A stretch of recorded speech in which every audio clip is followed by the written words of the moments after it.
बहादुर अरहान और जंगल का खजाना। सपना जो हकीकत बना। अरहान 10 साल का एक तेज और हिम्मती बच्चा था। वो हर वक्त नए नए सपनों में खोया रहता। उसका सबसे बड़ा सपना था कि वो एक दिन किसी रहस्यमय खजाने को ढूंढे, जैसा कि दादी अम्मा उसे सोते वक्त कहानियों में सुनाया करती थीं। एक दिन उसे अपने दादाजी की पुरानी किताबों में एक नक्शा मिला। वो नक्शा किसी जंगल के अंदर छिपे एक अजीम खजाने का था। अरहान ने तुरंत अपने दोस्तों फैजान, निम्रा और दानियाल को बुलाया और उन्हें वो नक्शा दिखाया। सब हैरान हो गए। क्या ये असली है? निम्रा ने पूछा। अरहान ने सिर हिलाया। हमें खुद देखना होगा। समुंदर का सफर नक्शे के मुताबिक खजाना जंगल के बीच एक पुरानी गुफा में था, लेकिन उस जंगल तक पहुंचने के लिए उन्हें एक समुंदर पार करना था। अरहान और उसके दोस्तों ने तय किया कि वो अपनी नाव खुद बनाएंगे। कई दिनों तक सबने लकड़ियां, रस्सी और पुरानी चीजों का इस्तेमाल करके एक छोटी सी लेकिन मजबूत नाव बना ली।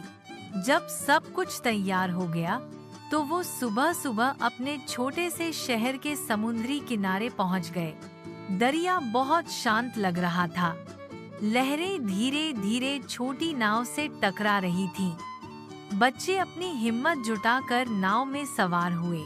फैजान ने एक छोटी सी झंडी भी लगाई, जिस पर लिखा था, खजाना या मौत। समुंदर की तूफानी रात 2 दिन का सफर था। पहला दिन बहुत सुकून से गुजरा, लेकिन दूसरी रात तूफान आ गया। आंधी, बिजली और उठती लहरों ने उनकी छोटी सी नाव को झटके देने शुरू कर दिए। दानियाल घबरा गया। अब क्या होगा? अरहान ने सबको हिम्मत दिलाई। ये वक्त डरने का नहीं है। जितनी मजबूती से हमने नाव बनाई है, उतनी ही मजबूती से हम इस तूफान का सामना करेंगे। सबने मिलकर रस्सी को पकड़ा और संतुलन बनाए रखा। रात भर तूफान का सामना करते करते सुबह हो गई, और जब सूरज निकला तो वो जंगल के किनारे पहुंच चुके थे। जंगल का दरवाजा जंगल में दाखिल होते ही वो सब कई घंटों तक चलते रहे। हर तरफ अजीबो गरीब आवाजें आ रही थीं। कभी बंदर चिल्लाते, कभी कोई जानवर झाड़ियों में हिलता नजर आता। अचानक एक बड़ा हिरण सामने आ गया, जिसे देखकर सब चौंक गए। लेकिन वो कुछ पल देखता रहा, फिर दौड़ गया। निम्रा ने कहा, ये जंगल अजीब है। लगता है यहाँ सिर्फ जानवर ही नहीं, कुछ और भी छिपा है। वो सब नक्शे का पीछा करते हुए जंगल के अंदर गहराई में चले गए। बच्चों, अगर अभी तक आपने हमारा YouTube चैनल कहानियों की दुनिया सब्सक्राइब नहीं किया है, तो फौरन कर लीजिए। यहाँ मिलेंगी हर हफ्ते नई, रोचक और सीख भरी कहानियाँ। तो चलिए कहानी शुरू करते हैं। खतरनाक जानवर और मुश्किलें। रास्ते में उन्हें कई मुश्किलों का सामना करना पड़ा। एक जगह उनका सामना एक भूखे शेर से हुआ। फैजान ने तुरंत अपने पास रखा शोर मचाने वाला पटाखा जलाया, जिससे शेर डर कर भाग गया। एक और जगह एक गहरी खाई उनका रास्ता रोके हुए थी। उन्होंने लंबी लंबी लकड़ियों से पुल बनाया और दूसरी तरफ निकल गए। जंगल में चलना किसी जंग से कम नहीं था। खजाने वाली गुफा। कई दिनों के सफर के बाद जब वो गुफा के करीब पहुंचे, तो माहौल में अजीब सी खामोशी थी। वो सब संभल कर चलते गए। गुफा के सामने 2 पुरानी मूर्तियां लगी हुई थीं। गुफा के अंदर से ठंडी हवा का झोंका आ रहा था। जैसे ही वो गुफा में दाखिल हुए, उन्होंने देखा कि एक बड़ा सा खजाना उनका इंतजार कर रहा था।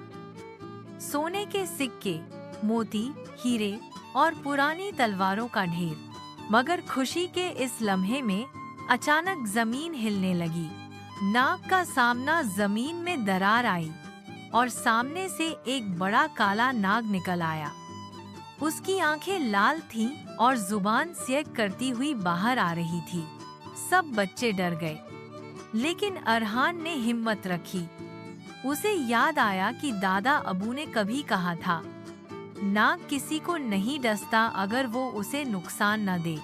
अरहान ने अपना बैग खोला और उसमें से एक पुराना कटोरा निकाला जो नक्शे के साथ मिला था। उस पर एक सांप बना हुआ था। अरहान ने वो कटोरा नाग के सामने रखा और कहा, हम खजाना लेने नहीं, उसे इज्जत से देखने आए हैं। अगर ये तुम्हारी हिफाजत में है तो हम वापस चले जाएंगे। नाग ने कुछ देर अरहान की आंखों में देखा, फिर धीरे से पीछे हट गया। सबने खजाना देखा, उसे छुआ तक नहीं और वापस निकल आए। वापसी का सफर वो सब जंगल से निकलकर फिर नाव तक आए। इस बार समुंदर शांत था। वापस घर पहुंचकर सबने मिलकर फैसला किया कि ये राज सिर्फ उनका रहेगा। अरहान ने खजाना नहीं उठाया, लेकिन उसने सबसे बड़ा खजाना हासिल किया था, हिम्मत, दोस्ती और वफादारी का। कहानी का संदेश: असली खजाना सोना या हीरा नहीं होता, बल्कि दोस्ती, हिम्मत और सच्चाई होती है जो हर मुश्किल का सामना करने की ताकत देती है।